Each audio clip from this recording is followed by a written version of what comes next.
Lecture 3, Module 1, Define Stage, Part 2. Six Sigma Project Management. We talked about defining the problem, defining the business needs, and defining the process in Part 1. And now we're going to define the project itself. And we'll talk about the project charter, business case, scope, goals, stakeholders, etc. And in the next two modules, we'll talk about team challenges, team dynamics, and then also working with teams. Project. Since a Six Sigma project is, after all, a project, understanding project management basics is essential to successfully communicating the multiple facets of this complex process. Since project management tools can be extensive and more appropriate to a class in project management, we will only cover quickly some of the project management tools unique to Six Sigma and focus on other project aspects that are necessary to execute a successful project. The project charter. The starting point of a Six Sigma project is the project charter, which defines the project and its scope and authorizes the project to be executed. It's usually completed by a black belt or master black belt using information collected in the early defined phase of the project. Project metrics are selected based on the voice of the customer. The best tools for the project should be chosen in the project charter. The best forms of documentation for the project also need to be selected in the project charter. And a risk analysis should be performed at the time of the project charter so all owners and stakeholders are aware of the risks involved in performing or not performing the particular project. And the charter provides a reference point for the team to go back to if and whenever, and most likely, their project runs afoul or astray or runs aground from its original intent. And this can happen. You want to go back and look at the project chart to see did you go in the right direction. Ideally, the project charter is approved by upper management, which establishes their commitment to the project. This protects the Six Sigma team. That way, you're not going to be criticized for doing the wrong thing or wasting time or wasting resources. The project charter is a living document and is updated at specific times and stages of the project. There's also a planned closeout for the project, and that will establish when the project is actually complete. Here's an example of a Six Sigma project charter. So there's several tables here. The upper table on top is a sponsoring organization, who's sponsoring this, who the key leadership is, the sponsor, the black belt, the green belt if there are. There can be several green belts working under a black belt. And then team members. These are support team members. They're maybe from the department you're working with, and then also the support personnel who are going to actually support the project in some way. For instance, maybe maintenance is going to be involved, or the documentation group is going to provide certain documents, finance is going to be doing something, who knows. And then there's always a financial advisor to keep track of the beans, how things are being spent. And then who the key stakeholders are. So you've got a table here with all the key players. And then the next one down, we have the problem statement. So state what the problem is. And then the business need addressed by the project. Then the project scope, how far are you going to go? And what resources need to be authorized for the project. And then finally, the sponsor signature, and can have various other signatures on there. This is a one-pager. Now, typical information included in the project charter are the problem statement, as we saw, the business case, why would you want to do this, the scope, how much are you going to do, and then the goal statement. Finally, the resources that are required to do all this. The problem statement is the origin of the project and states what it is that needs to be fixed. It's the most important part of the project charter, as all the subsequent steps really should be derived from it. Sometimes they're not, and there's a problem when that happens. So the problem statement may include process or business data. There may be historical data or something that's recently collected to look at a problem. The extent of the business effective, is it only on packaging line 1, or is it on all the packaging lines? Is it only in one size? Maybe it's only in the 16-ounce size and it's not in the 32-ounce size. What's the extent? What are the costs involved with the problem? How much is this costing us? How much money are we losing? How much money could be saved? And the length of the time the problem has existed. It may be a new one, just started, or maybe years old. Who knows? Now note, the most common cause of project failure is not being clear on what the problem is. Make sure you know what the problem is. And a problem statement should include sufficient information to clearly explain the problems. Using the 5 W's can make writing a problem statement a lot easier. So, who is affected by the problem? What is the scope of the problem? When does the problem happen? Where does the problem happen? Why should we fix the problem? A problem well stated is half solved. Note, the problem statement, by the way, does not include a solution, just the problem. So here's some examples of good and bad problem statements. So on the left, we have a good problem statement. The solid dosage manufacturing, the sponsor organization, experiences orange peeling. It's a problem with coated tablets in coder 1 on the 3rd shift. That is costing the department approximately $50,000 a year in lost batches. Clear, specific, very informative, and all 5 W's are covered. On the right, we have a bad problem statement. The plant has a problem with coating defects that requires replacing the spray nozzles. Well, that's too general a description. So, is this in all the coders? Is it in every area? What's going on? And why are we replacing the spray nozzles? It seems that we have the solution figured out before any analysis was done on what needs to take place. Determining whether the spray nozzles need to be replaced would be determined in the measure, analyze, and improve phase. The business case. This is a justification for doing the project. The business case would typically include one or more issues: quality, defects, costs, and cycle time, other big players, and who they affect: the customers, the shareholders, of course, and maybe even the employees. The scope sets the boundaries of the project. It defines just how much work will be done and what will not be done. Information obtained through process mapping and Pareto charts may be very useful to develop the scope. A common problem of all projects is scope creep.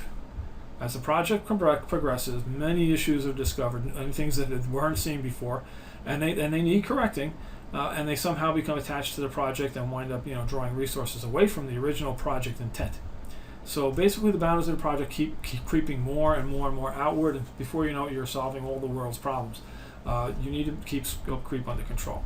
So it's imperative to adhere to the original project scope so that the original project can be completed, because there's going to be a short timeline and you'll run out of time. The goal statement should clearly state what you want to achieve with your project. Now, goals in Six Sigma probably should be of the SMART type. SMART goals were developed back in the 1980s, and they start off with being specific.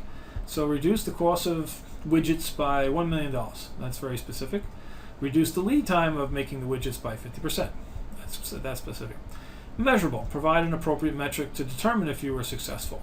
All right. So if you say your goal is to get the best quality in the universe. Well, how are you going to measure that? That's not something you could ever figure out whether you've achieved it or not. It should be attainable. Your goal should not be something that will be very difficult to achieve. And you must resist the management proclivity for converting everything into stretch goals. So you want to solve all the problems on packaging line 1, suddenly you'll be doing all the packaging lines and in the same amount of time that you've scheduled for just one line. It should be relevant. Does the goal align with your project objectives? So for instance, painting all the spray nozzles green, how is that relevant to the fact that you have this problem in one coater pan? Time bound. This provides a specified time period that the project will be completed. 3 to 6 months is typical for green belt projects, maybe a year for a black belt project or more, depending on if it's computer systems and things like that. But 3 months is typical for a green belt project, especially first time. Make it short, make it small, and make it easy to complete. Get it done. Your goal statement should be directly related to your problem statement and should directly address the problem statement. No Six Sigma project or any project in there will ever be completed successfully without the key decision makers, the owners and the stakeholders, taking ownership for the project. You'd be surprised at how many people run away from projects when they're not successful. These owners and stakeholders must agree, and writing is best, but that's still not a 100% guarantee. They must agree to any changes you may be advocating, or they will most likely not happen, that you will not get the resources. These owners and stakeholders control resources you will probably need, and they will not be made available unless the stakeholder and owners share your view on the importance of your project. So you must convince them. Now, the stakeholders can be lots of different people. Anyone who has a stake in that part of the process that you're looking at. So these could be customers, and that's also the internal customers as well as external customers. Other departments. So another department, process development, may have an interest in something that the manufacturing is doing. Shareholders themselves, the suppliers, you may be working with suppliers on improving raw materials coming in or something. the employees themselves, and government. So regulatory bodies may be involved, and in our case, the FDA would be a perfect example. Now, each stakeholder has a different interest in the business, and they may not be affected or not. They may be affected or not affected by your project. So you need to consider all these different ones to see who could possibly be a stakeholder, and get them on your side. The owner is the person whose process the project is focused on and will be directly impacted by the results of the project. He's one of the voices of the customer. The resources are the people needed for the project. These are the people who will be on your project team and who you will count on to get things done. They need to agree to support you, and it can be difficult to get them to agree to this. They may also agree at the time of the project chart is signed, but later on they may balk and back out. Project metrics. As discussed earlier, you need to have metrics for your typical project, and they can come from a variety of categories. So quality, cycle time, cost, value, labor are all good areas to determine whether you should have a metric for. And the planning tools. These are obviously more on the project management side. So Gantt charts, they're very common. So they map out all the tasks that need to take place, and get an idea how long it's going to take to actually execute your project. Critical path analysis for looking for anything that may delay the project, and also PERT charts are commonly used. Now, documentation is key in measuring the success of the project. Documentation in the pharmaceutical industry is paramount, and Six Sigma projects therefore are no exception. And since many Six Sigma projects may impact FDA-regulated systems and fall under change control, it is important that all information provided be detailed, accurate, and well documented, as it is very possible that this information may get pulled into an inspection at some point in time. And you don't want the inspector looking at data and thinking that you did a lousy job collecting it. Spreadsheets are used extensively throughout Six Sigma projects to collect data and for analysis and for budget and financial calculations as well, typically using Microsoft Excel. Now, be very careful that any spreadsheets that you use are specifically for project use, and they do not collect, manipulate, or store GMP data, or validation of the spreadsheet may be required. And that will be definitely a scope creep. It will take you forever to get that done. Status reports. These are normally required periodically, maybe once a month or every couple of weeks, depends, to be presented to management. And they typically contain your progress, what percent complete you are, what have you achieved. So you probably will come up with a list of milestones. The project charter being signed is the very first milestone. Maybe you've gone through the measure phase, you've done this, you've done that, you're going to create this, you're going to create that. Which ones have you gotten done already? Any risks or issues that have come up. You need to request for management intervention. If something's holding you up, this is the time to say, this is holding me up, I need you to help. And then progress against budget. They may have slated $100,000 for you to do it, and you're at $99,000 spent, and you're still only half done. Not a good thing. And storyboards. These are used for explaining a process in a visual, quick, and easy to understand way, rather than using a whole pile of words. A picture is worth 1,000 words, in the old saying. Before and after pictures in project storyboards are especially appropriate for showing 5S results, as we talked about 5S. So you may have a very sloppy, disorganized area. Take a picture, and then clean it up, sort, sustain, shine, all that kind of stuff, and then take another picture to show what was the effect. They're also used when presenting to the Six Sigma executive team on project closeout. All Six Sigma projects have a beginning and an end, a cradle and a grave. There is a project presentation at the start to get approval, and then a project presentation at the end to close the project and say what you did. Hopefully you did well. Project closure is an important event, as many things should be discussed at this point. What did you achieve? What was accomplished? Did you meet your goals?